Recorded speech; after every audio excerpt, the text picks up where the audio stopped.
If you've ever looked at a world map, then you've probably noticed something rather strange. In the Western Sahara Desert, bordering the Atlantic Ocean, there lies a piece of land that always says the same thing: no data available. This is the only significant area of land not included on these maps.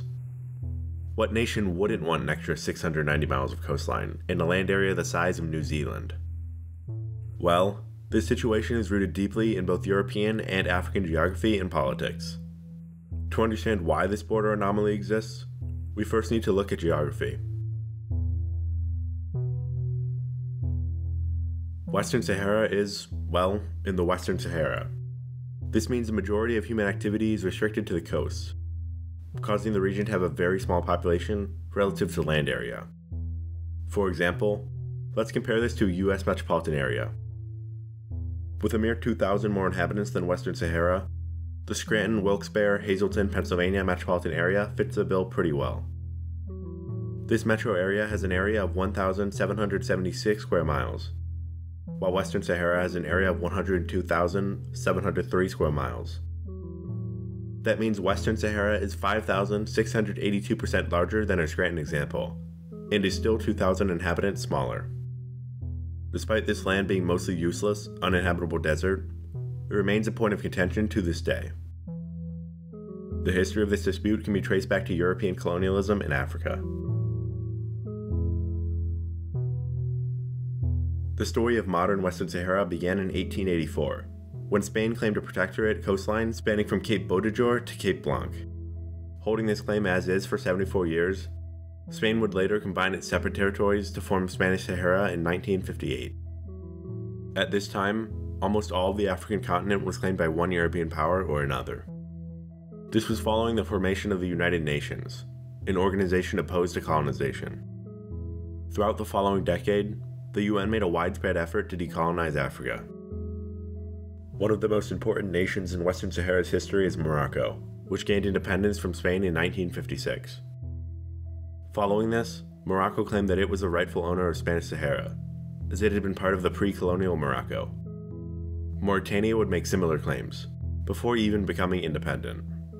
At this time, 3 parties claimed Western Sahara: Morocco, Mauritania, and Spain. As African colonialism came to an end, one more party would join in. On May 10, 1973, the Polisario Front was established to end colonial rule in Western Sahara and create a nation for the native Sahrawi people. From 73 on, the colonizers gradually lost control to armed Polisario forces in guerrilla warfare. At this point, the Spanish were unwilling to engage in full-on warfare, so agreed to hold a referendum, allowing the native people to vote for independence or to join the neighboring Morocco or Mauritania. Morocco did not support this, calling to postpone and hold a hearing from the International Court of Justice, as it and Mauritania both believed they had a right to Western Sahara due to historical borders. The UN did become involved after this, even sending a mission to Western Sahara to determine the wishes of the Sahrawi people, finding most supported independence and the Polisario Front. Following this, the International Court of Justice published its findings, stating that, while both Morocco and Mauritania held historical claims to the region, nothing would imply sovereignty without native support.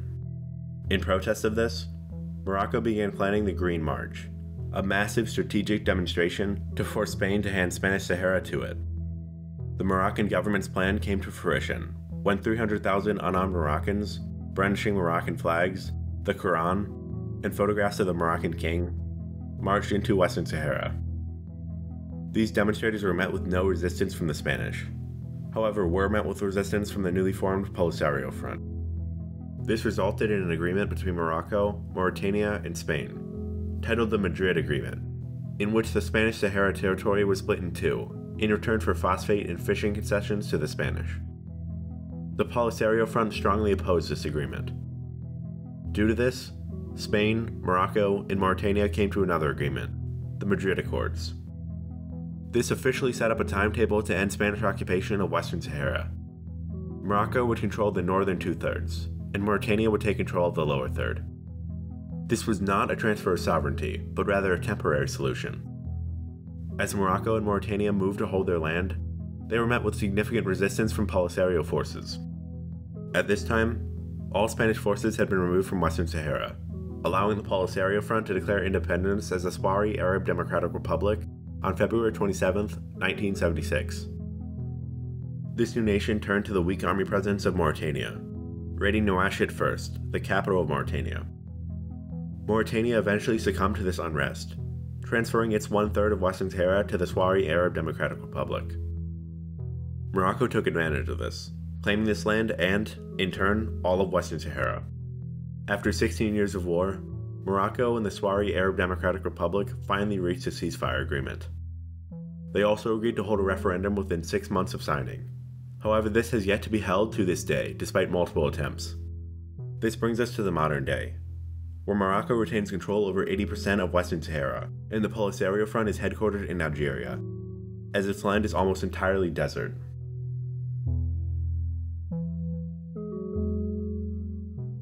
Despite all of this, the Sahrawi Arab Democratic Republic is recognized by 45 UN member states, and no nation has ever officially recognized Moroccan claims over Western Sahara.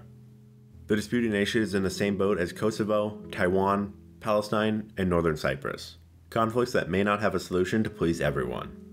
This is Morothy. Thanks for watching.